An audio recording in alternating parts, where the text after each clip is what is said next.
Salvē, amici, and welcome. Today we're going to be taking a look at John chapter 4, verse 23. But first, we must review from verse 7.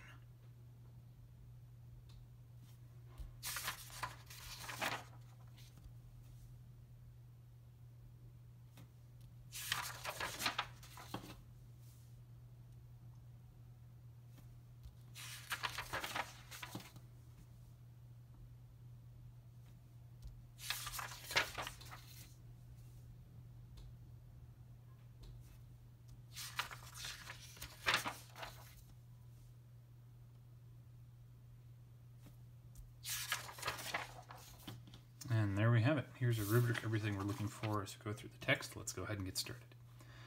Sed venet hora et nunc est quando veri adoratores adorabunt Patrum in spiritu et veritate, nam et pater tales quaerit, qui adorant eo.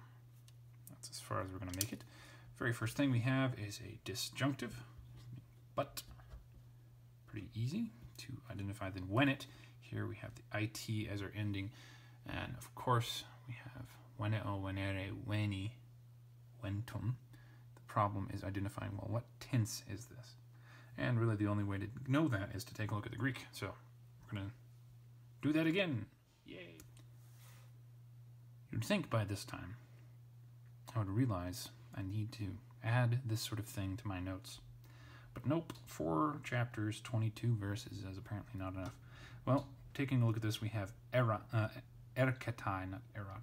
Erkatai is our Greek word, and that, of course, is a present tense, which then means that most likely when it is also going to be a present tense. Set that aside. So, third person singular present, active, and it is indicative. Hora here comes from hora, horai, so we've either got a nominative or an ablative. So take a look ahead at connecting. Nunc looks like a new clause, so hora probably is not an ablative, but he comes by the hour? I don't think that makes as much sense as hora being the subject, so nominative, singular, and feminine. The possibly indefinite hour comes, and nunc, now or at this time. Est, don't need to parse that again. Quando is a word which means how. It's an adverb.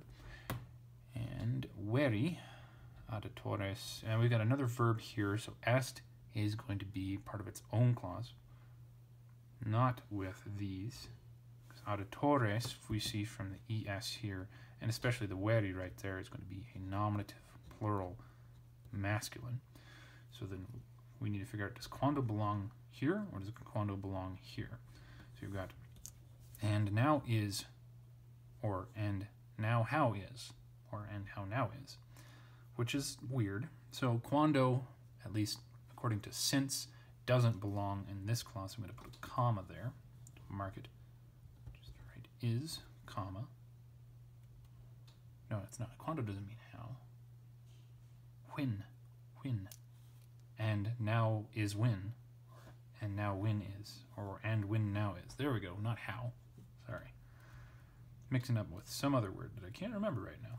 So when, going with this, veri, of course, comes from veros, meaning true, and adoratores is the noun form of adoro, and we know that because of the tor right here.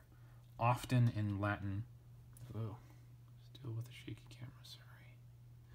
Often in Latin, you can take a verb, and if you add a tor to the ending on the stem, then what you get is the noun for the doer of the deed. So what we have here is the worshippers, the true worshippers. And then adorabunt, nt with the b right there tells us that this is a third person plural, of course matching our subject, and it is future, active, and it is indicative. So when true,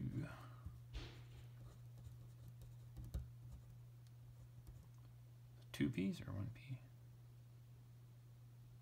Don't remember. I'll put a second one in there. Will worship, And then we find our direct object in patrem, em right there.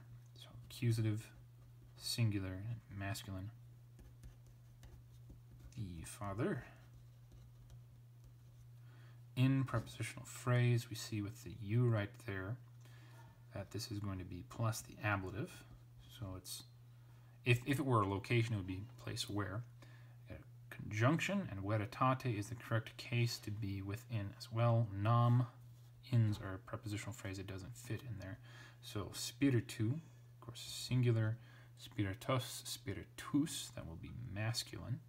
At veritate, we've got a tas tatis, third declension here, so that's going to be singular and feminine. In spirit. And in clanging pans in the background, truth. Sorry about that.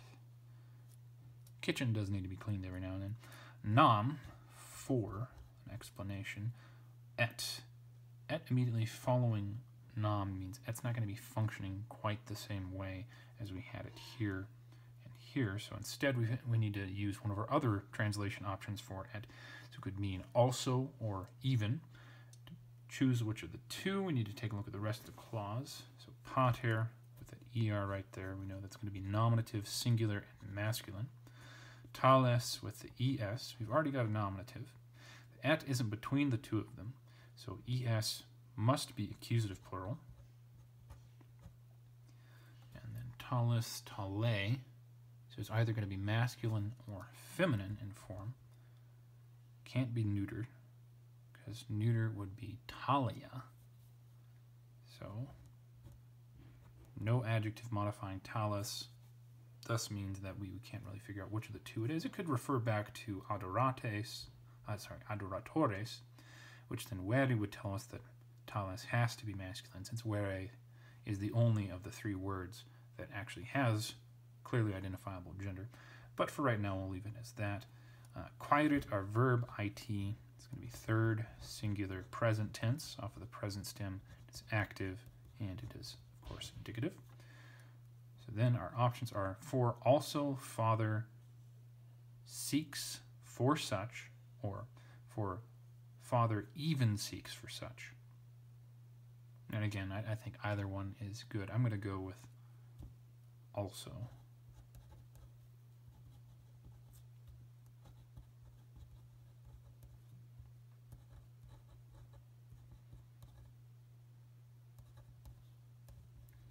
And then the last clause in here, qui, of course from qui quae quod again, so it's going to be nominative, singular or plural masculine with adorent. In T right there being a third person plural.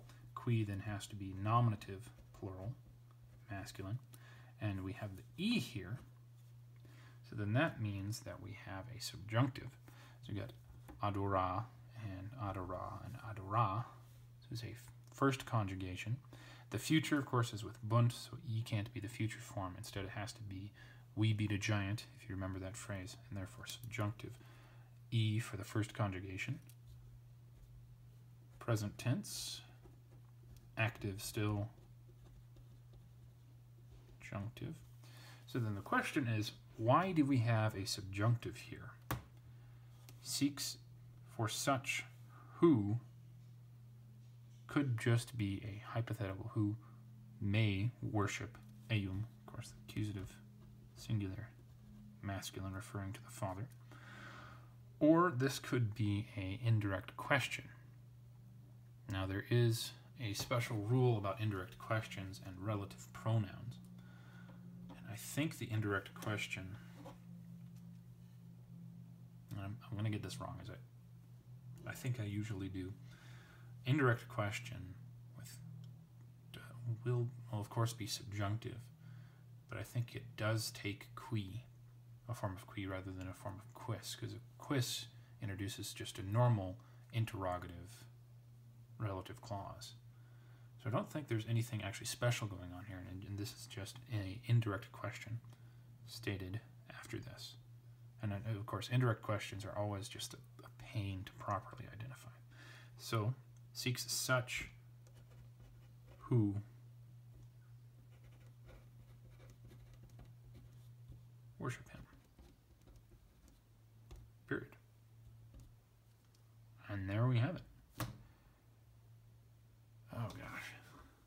wish I could make this more stable. Thank you very much for joining me. I hope taking a look at this verse has been helpful for you, and I hope that you have a very good day. And also, if you think I'm wrong about this, let me know. Because these days I don't really have much time to look up stuff. Farewell.